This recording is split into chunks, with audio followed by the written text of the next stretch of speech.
Bismillahirrahmanirrahim. Assalamualaikum warahmatullahi wabarakatuh. Halo teman-teman, kembali lagi bersama saya Ismail Pasha pada Bayan Legend Channel. Oke, pada video berikut ini kita akan lanjut dari lab sebelumnya ya. Kalau teman-teman kalau nonton video sebelumnya nonton dulu ya. Oke, kalau belum pun nggak apa-apa sih karena saya akan menjelaskan semua konfigurasinya. Nah, lab ini sebenarnya agak simpel sih, lebih simpel. Jadi pada lab ini sesuai judul kita akan mempelajari soal BGP multi-homing tapi hanya satu ISP atau bisa disebut ini BGP stub network. Uh, jadi BGP multi-homing yang kita akan pelajari di sini adalah kondisi ketika di mana sebuah ISP memiliki dua jalur, lebih dari satu deh, lebih dari satu jalur menuju internet dari dalam jaringan mereka. Tapi tujuannya hanya satu ISP aja. Jadi mereka punya banyak jalur ke ISP tersebut. Tapi hanya satu ISP aja ya, untuk redundansi mereka atau hanya satu jalur saja ke internet gitu ya, simplinya. Jadi kalau misalnya ada suatu jaringan yang memiliki jalur keluar lebih dari satu itu biasanya bisa disebut dengan istilah multi homing. Nah, jaringan multi homing ini ya biasanya ditemukan pada jaringan berskala besar, sedang sampai besar ya, ya kayak ISP ataupun bank, finance, enterprise lah, perusahaan-perusahaan besar gitu kan. Pasti kita bakal ketemu topologi seperti ini karena nggak mungkin loh kalau misal perusahaan besar kayak gitu mereka hanya menggunakan satu jalur aja. Kalau mati entar gimana? Nggak ada backup ya, pasti bahaya banget kan. Nah, apalagi yang bank-bank gitu ya kan urusan uang uang uang. Kalau misal sampai ada masalah, wah itu repot banget sih pasti. Bayangin lagi transfer gitu kan ya, lagi diproses gitu, uangnya lagi dikirim gitu secara data dikirim, jalurnya putus, uangnya hilang tengah jalan jatuh. Ya jangan sampai lah, nauzubillah, semua nauzubillah, jangan sampai kayak gitu teman-teman. Ya alhamdulillah di zaman yang canggih ini semua itu udah teratasi gitu ya, udah ada solusinya. Jadi teman-teman nggak usah khawatir menggunakan teknologi.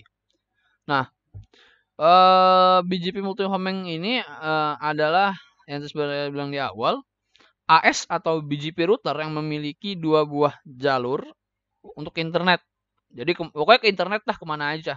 Pokoknya dia keluar ke internet, dia punya lebih dari satu jalur, itu bisa disebut BGP multi homing. Nah, tapi karena di sini BGP multi homing ya hanya memiliki satu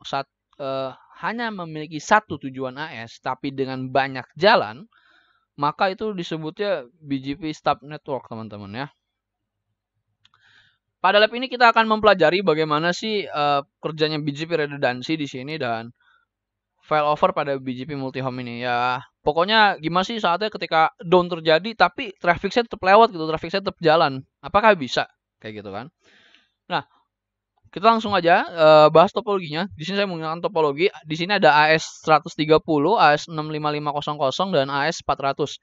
Nah, anggap aja AS400 ini teman-teman di sini sebagai internet.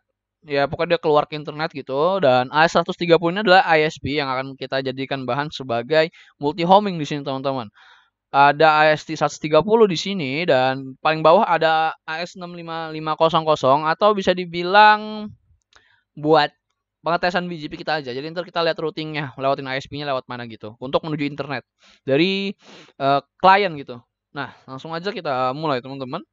Di sini saya udah buka. Masih lanjut sebenarnya dari lab sebelumnya. Saya akan clearkan dulu kalau gitu. Oke, nggak apa-apa. Saya akan ekspor aja. Oke, sekarang udah clear ya. Kita ekspor dulu buat bahas konfigurasi. Siapa tahu teman-teman sini ada yang bukan dari video sebelumnya tapi mau tahu cara BGP multi homing seperti apa. Oke, saya jelaskan sedikit dan secara cepat dan ringkas. Di sini kita menggunakan routing BGP ini R1 dulu ya, kita bahas dari R1 teman-teman. Sebelah kiri, R2 di sini di bawah, R3 itu di kanan dan R4 itu di atas. Nah, R1 ini sini kita pakai BGP instan AS130 dan redistribute connected-nya YES. IP address-nya ada 3 standar, routing BGP peer semuanya standar di sini. Di sini ada remove private AS, yes. Nggak dipakai nggak masalah karena ini bekas lab sebelumnya. Dan jangan lupa karena kita ada IBGP sini kita pakai next hop, choice-nya for self ya teman-teman. Udah itu aja sih sama BGP peer biasa. Yang penting BGP peer, IP address sama BGP instant ya. 3 itu paling penting. Selanjutnya kita bahas ke R2. Di R2 kurang lebih sebenarnya sama aja. Oke, di R2 sama, kita juga di sini biji instance-nya AS65500 dan redistribute connected ya, yes. Terus di sini kita ini ada LO0 yang diabaikan saja tadi buat pengetesan. Nanti kita bikin loopback 0-nya di R4 ya buat pengetesan pada lab ini ya. Ini tadi LO0 di R2 ini buat lab sebelumnya, pengetesan lab sebelumnya teman-teman. Jangan lupa IP address ditambahkan, kita ada 2 interface. Lalu BGP peer ya. Ini standar EBGP ya di sini. Karena AS400 ketemu sorry. Karena AS6550 ketemu AS130 itu EBGP teman-teman ya. Nah, sekarang kita lanjut ke R3. R3 ini similar atau sama identik dengan R1 ya. Ada remove private AS yang nggak usah diikutin nggak apa-apa. Lalu kita ke R4. Nah, di R4 ini bekas lab sebelumnya pengetesan. Nah, di R4 ini kita akan tambahkan konfigurasi sama kayak R2 dia, tapi kita akan tambahkan bridge 0. Langsung kita tambahin ya, teman-teman. Interface bridge at name LO0, IP at 444 444/32 interface LO0. Oke. Sekarang kita akan langsung aja nih coba pengetesannya ya, teman-teman. Dari tadi teori doang, penjelasan doang. Langsung aja kita coba gitu ya kan dari R2. Nah, dari R2 ini kita coba ke loopback 0-nya itu udah ada belum ya rootnya?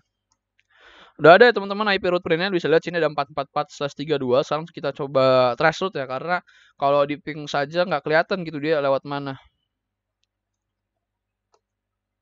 Nah, bisa lihat di sini teman-teman, kalau kita trace root dia ini sekarang laut 12.12.1. Kalau kita IP root print secara detail,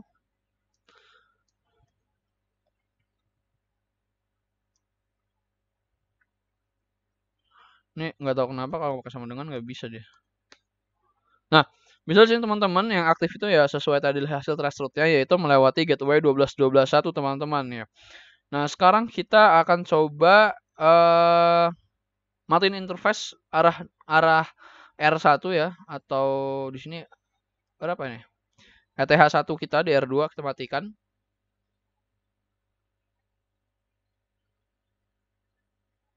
Kita lihat apakah dia berpindah jalur, harusnya berpindah. Interface Ether 3. Gimana cara matiin ya? Interface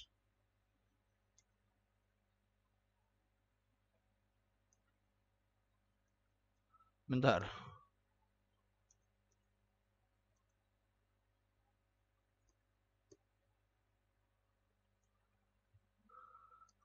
Kok Ether 3? Ether 1, sorry. Kita lihat sekarang ya, IP root printnya. Detail where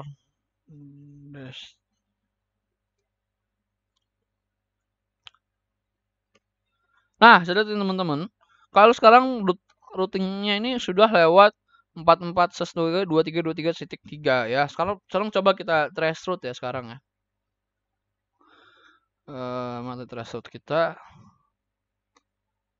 Nah, bisa di sini teman-teman. Sekarang kalau kita trace route, kita sudah melewati R3 ya, lewat jalur kanan. Tadi sebelumnya kita lewat R3 kiri. Sebenarnya multi hopping ini konsepnya sama ya kayak failover pada routing lainnya gitu. Jadi dia redundansi di situ. Redundansi di sini.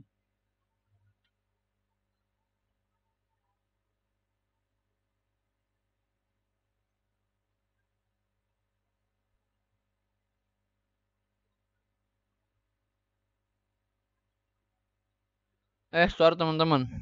Oke, saya salah matiin dah. Sorry. Harusnya bukan di sini matiinnya.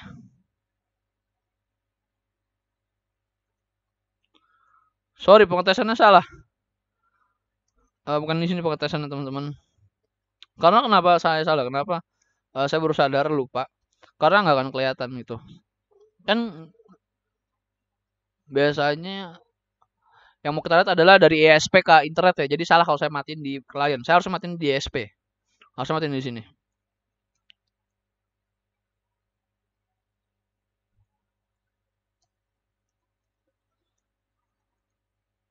Nah, harusnya kayak di sini dan kita lihat lagi di sini. Nah, kalau sini kan dia masih kelihatan nih aktifnya lewat 12.12.1 ya kan, tapi coba kita lihat aktualnya dia lewat mana sih gitu.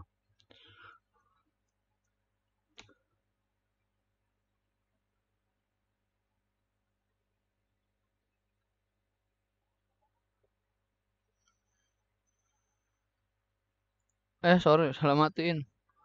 Bukan Ether 3, Ether 2. Sorry ya teman-teman, salah. Salah lagi. Nah, kita lihat masih aktif ya. Tapi kita lihat threshold itu dia akan melewati